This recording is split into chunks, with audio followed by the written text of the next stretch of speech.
আল্লাহর কুদরত একটু বুঝার জন্য বলছি। এই যে স্টেজে লাইট জ্বলছে, এই যে আলো জ্বলছে, এই আলো দৌড়ায় কি দৌড়ায় না? আলো দৌড়ায় না? আপনি টর্চ অন করেন, টর্চ লাইট, সাথে সাথে আলোটা দেখবেন ওই দেয়ালের গায়ে দেখা যাচ্ছে। দৌড় মারলো কিনা? কত মাইল স্পিডে? আলোর গতি কত বলেন? প্রতি সেকেন্ডে, ঘন্টায় না, প্রতি সেকেন্ডে 1,86,000 মাইল দূরে চলে যায় আলো। আপনি চোখের পলক মেরেছেন না, এই চোখের পলকে আলোটা কত দূর চলে যায়? 1,86,000 মাইল। একটু কল্পনা করেন আল্লাহ পাকের কুদরত কত, শক্তি কত। এই আলোর গতিটা মনে রাখেন।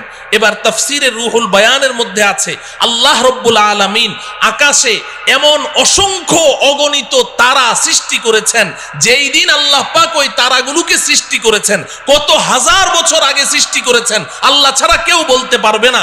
যেই দিন ওই তারাগুলো সৃষ্টি করেছেন ওই দিন প্রত্যেকটা তারা তাদের নিজ নিজ আলো পৃথিবীর দিকে ছেড়ে দিয়েছে।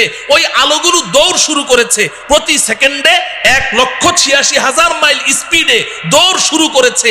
আজও সেই আলো পৃথিবীর দিকে দৌড়াচ্ছে, আজও দৌড়াচ্ছে, এখনো পর্যন্ত পৃথিবীতে এসে পৌঁছতে পারে না।